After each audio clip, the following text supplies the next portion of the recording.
Okay, konting-konting dahil 2 o'clock pa yung ano namin, check-in. So nag-ikot-ikot muna kami dito sa kanilang It is from the Philippines, right? Lipa. Lipa.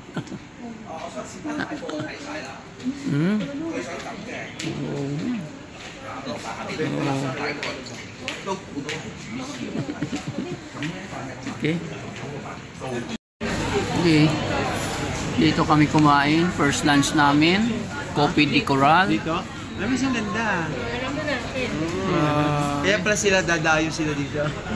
Ang mahal ng pagkain nila, 49 Hong Kong dollar, isang seat na order. Wala patang drinks yun. Soft lang. So, equivalent siya more or less 350 isang serving. Isang ano.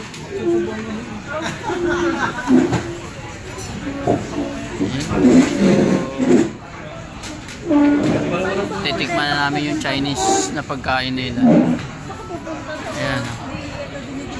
Ayan. So, Coffee di Coral. So, ang daming Chinese kumakain. Ayan, ang dami-dami nila. Ayan. Okay. Dito pala sa ano? Yet. Number. Yung number. Ano number? Ito kasama mo sa atin dyan? Wala pa? Yan, meron na. Prepare yan. Oo. So may number silang ano. Lumabas yung number, saka lang pupunta doon sa counter.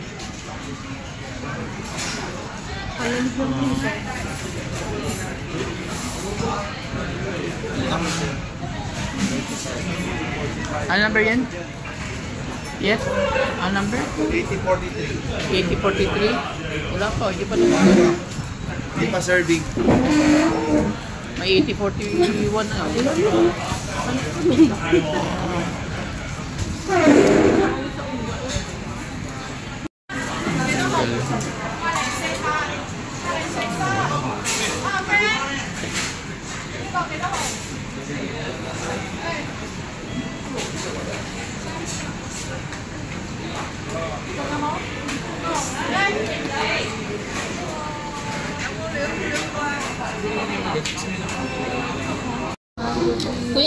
Pagkain nila dito.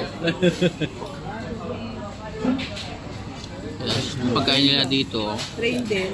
Bowl. Ayan. Gusto mo? So, ang dami. Cheers to sarap. Marami-rami din pala to. Punong-puno din pala. Yeah, solid din pala. 350 more or less.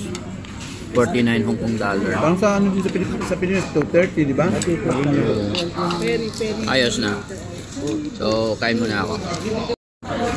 Okay. Natikman ko na yung Peking duck nila. Yung mga side dish na gulay. Saka malasadong itlog. For only 49 Hong Kong dollar. 304, mga 350 no? More or less 350. Wala silang drink ha. Tubig lang sa kanila oh. Malang tubig dito. Dito sa Hong Kong hindi pwede dito ang age limit. Nakikita ko dito mga housekeeping nila tatanda na. Sa Pilipinas nako 20 to 35 years old naka ano kagad. O dito hanggat kaya. Ang galing oh. Masisipag ng mga matatanda dito. Tatrabaho pa rin. Bawal sa kanila retirement dito. Kasabay namin kumakain kanina, puro ang tatanda na yung mga trabahador. Dito yun sa ano, sa pier nila. Yan. So ang ganda. Kakaingit ang Hong Kong.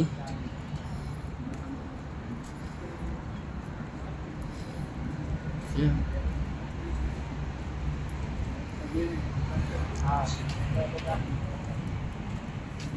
Grabe mga daanan nila. Ang luluwag. Mga taxi nila ang parang lumang tingnan pero ang gaganda pa, naka-uniform talaga lahat.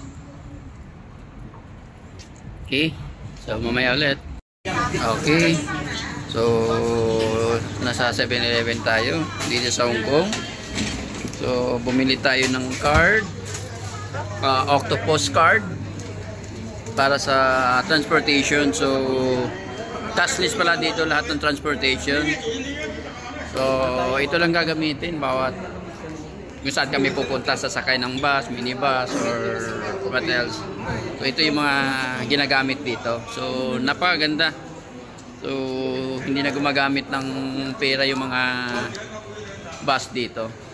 So minimum daw ata more or less is 6 pesos bawat ano. Bawat sakay 6 pesos, depende sa layo na. So yun, experience. Pupunta daw kami ng night market.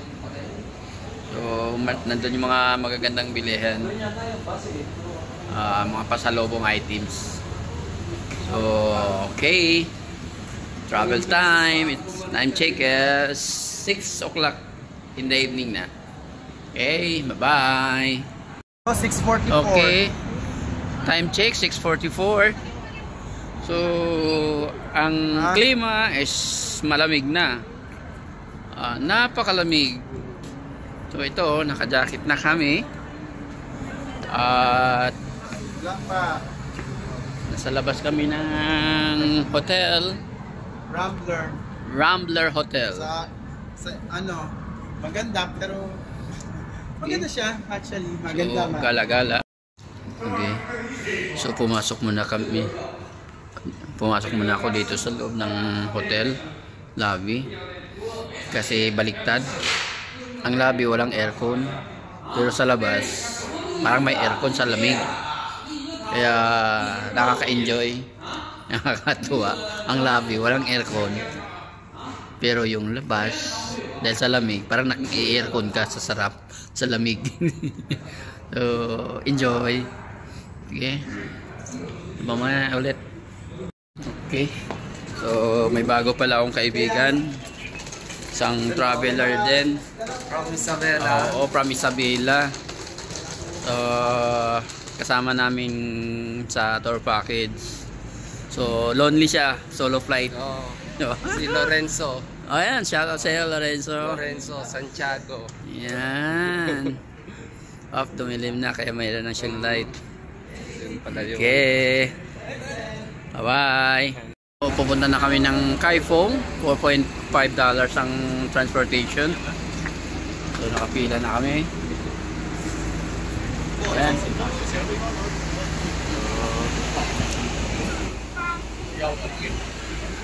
Pagali lang, tatap.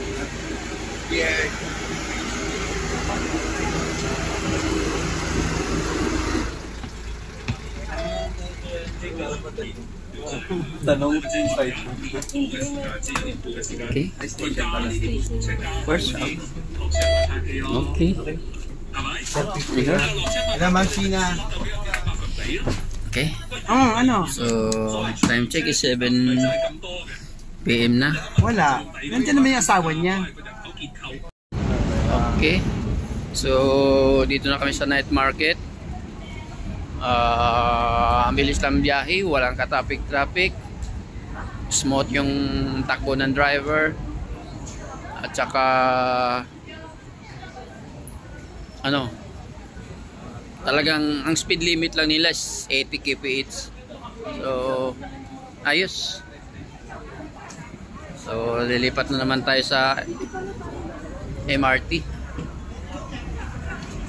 So, ang daming tao. Ito na yung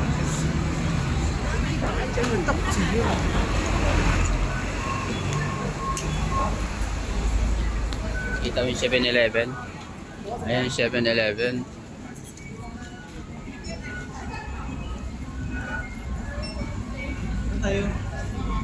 Hindi mawala-wala. Mamawala tayo.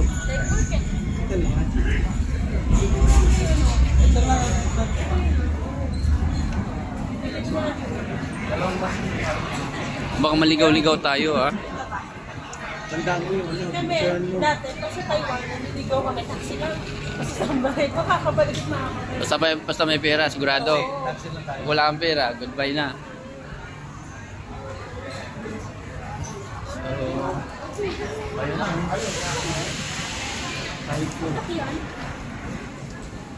May pipilaan talaga.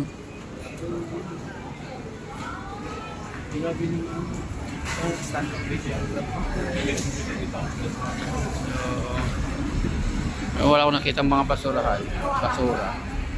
So, minito si ang linis-linis nila. Okay. Okay. Flex ko lang tong product ng Pilipinas, Del Monte Banana Premium. So, ayan oh, ang dami oh. So, malakas pala talaga ang Del Monte din dito sa Pilipinas, ano, sa Hong Kong. Ang galing ha.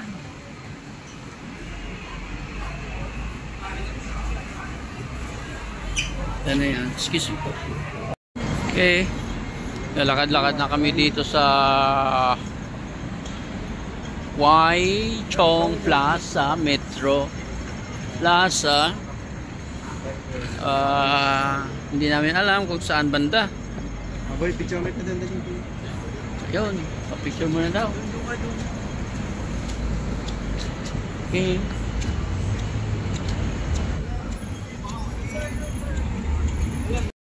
Okay. So, ito Central, Yet Central. Ayan. So, papunta kaming Central. Oh, wala pader naman yan. Yan na yan. Okay.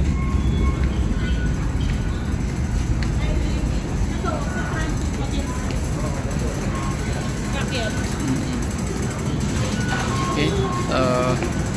Nasa MRT kami ngayon. MRT, anong tawag nito? Papunta kami ng Central. Tapos lapas kayo ng ayun lang. Mabilis. Ayun, so tingnan mo yung harang ng kanilang train. So hindi daw talaga matidisgrasya yung mga tao dahil may mga nakaharang. Doon sa atin mayroon lang sisigaw ng ano eh, guardia eh. So dito picture mo na.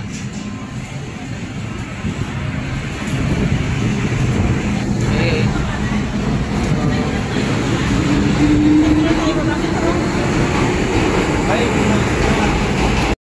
Okay, sasakay na kami ng train.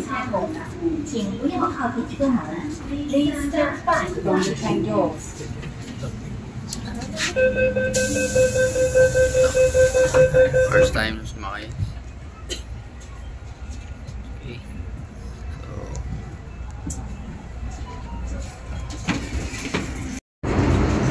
ang ganda ng train nila dito. Hindi uso dito yung ano, ladies first dahil nag-tasting akong tumayo, hindi tinanggap. Kaya ayun. Okay. Chong Shawine Station. Okay. Ayos. Okay. Dito na kami sa Mongkok.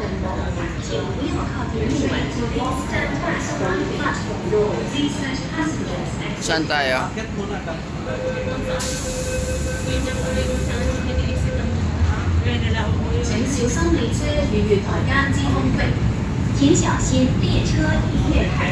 Mongkok na kami.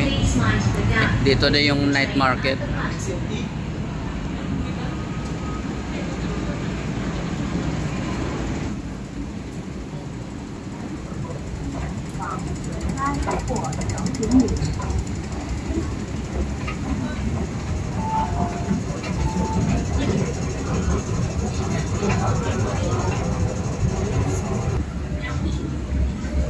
Okay, so nasa ilalim na pala kami ng lupa.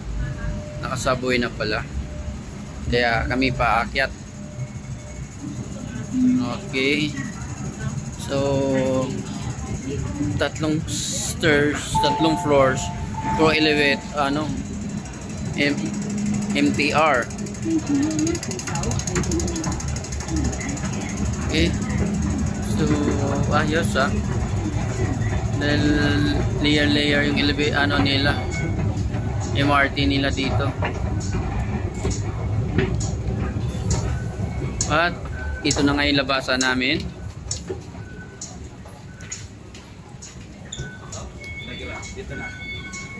Where to go?